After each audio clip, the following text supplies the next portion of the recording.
Breaking news చూస్తున్నాం. మాజీ CM Jagan Pulivendula పర్యటన ఫిక్స్ అయింది. సెప్టెంబర్ 1, 2, 3 తేదీల్లో జగన్ పులివెందుల్లో పర్యటిస్తున్నారు. ఎల్లుండి వైఎస్ఆర్ వర్ధంతి కార్యక్రమంలో పాల్గొంటారు. రేపు మధ్యాహ్నం 3 గంటలకు బాకరాపేటలోని క్యాంపు కార్యాలయానికి వైఎస్ జగన్ చేరుకుంటారు. ఎల్లుండి ఉదయం ఇడుపులపాయకు చేరుకుని వైఎస్ఆర్ ఘాట్ వద్ద నివాళులు అర్పించనున్నారు. ఆ తర్వాత లింగాల మండలం అంబకపల్లిలో గంగమ్మ కుంట వద్ద జలహారతి కార్యక్రమంలో పాల్గొంటారు. 3వ తేదీ ఉదయం పులివెందుల నుంచి తిరుగు ప్రయాణమవుతారు.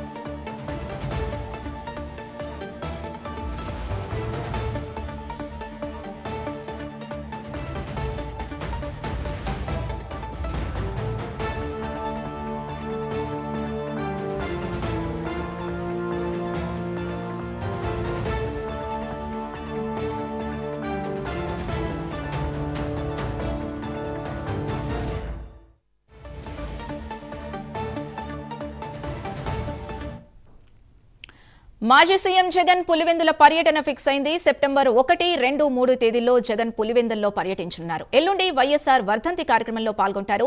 రేపు మధ్యాహ్నం 3 గంటలకు బాకరాపేటలోని క్యాంపు కార్యాలయానికి వైఎస్ జగన్ చేరుకుంటారు. ఎల్లుండి ఉదయం ఈడుపులపాయకు చేరుకుని వైఎస్ఆర్ ఘాట్ వద్ద నివాళులు అర్పించనున్నారు. ఆ తర్వాత లింగాల మండలం అంబకపల్లిలో గంగమ్మ కుంట వద్ద జలహారతి కార్యక్రమంలో పాల్గొంటారు.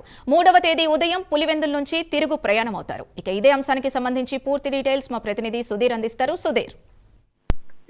Good evening Sindhu. ముఖ్యంగా చూసుకుంటే కనుక మాజీ సీఎం వైఎస్ జగన్మోహన్ రెడ్డి 3 రోజుల పర్యటనకు సంబంధించి అయితే కనుక ఇప్పటికే ఖరారైందని చెప్పుకోవచ్చు. అయితే ఈ నెల 1వ తేదీ అలాగే 2వ తేదీ 3వ తేదీలో కూడా 3 రోజుల పాటు కూడా కడప జిల్లాలో అయితే కనుక మాజీ సీఎం వైఎస్ జగన్మోహన్ రెడ్డి బిజీగా గడపనని చెప్పుకోవచ్చు. అయితే ముఖ్యంగా చూసుకుంటే కనుక ఇవాళ 1వ తేదీ మధ్యాహ్నం పూర్తిస్థాయిలో కూడా 3 గంటల ప్రాంతంలో కూడా ఏదైనా అయితే ప్రత్యేక హెలికాప్టర్ ద్వారా కూడా పులివెందులకు చేరుకోవడం జరుగుతుంది. అయితే అక్కడ నుంచి కూడా పూర్తిస్థాయిలో ఆయన క్యాంపు కార్యాలయం చేరుకొని అక్కడ రాత్రి బస్సు చేయనున్నారు. అలాగే ముఖ్యంగా మనం చూసుకుంటే కనుక ఈ నెల 2వ తేదీ మనం చూసుకుంటే కనుక ఏదైతే దివంగత నేత వైఎస్ఆర్ రాజశేఖర రెడ్డికి సంబంధించినటువంటి వర్ధంతి కార్యక్రమం ఉంది. ఈ కార్యక్రమంలో భాగంగా కూడా వైఎస్ జగన్మోహన్ రెడ్డి 2వ తేదీ ఉదయం 7 గంటల ప్రాంతంలో కూడా అక్కడికి చేరుకొని అక్కడ వైఎస్ ఘాటు వద్ద కూడా పూర్తిస్థాయిలో కూడా కుటుంబ సభ్యులతో కూడా నివాళులు అర్పించున్నారు. దాని తరంతరం మనం చూసుకుంటే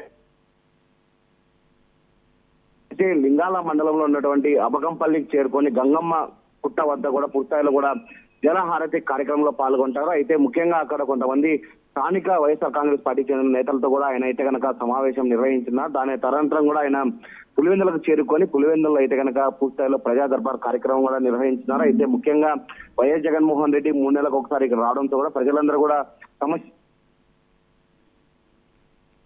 ఆ కార్యక్రమంలో కూడా వైఎస్ జగన్మోహన్ రెడ్డి పాల్గొంటారు. అయితే ఆ రోజు రాత్రికి ఆయన అక్కడే బస చేయడం జరుగుతుంది. అయితే 3వ తేదీ ఉదయాన్నే మనం చూసుకుంటే కనుక 7 గంటల ప్రాంతంలో కూడా ప్రత్యేక హెలికాప్టర్ ద్వారా కూడా పూర్తిస్థాయిలో ఆయన అయితే బెంగళూరు పైన అవుతారు.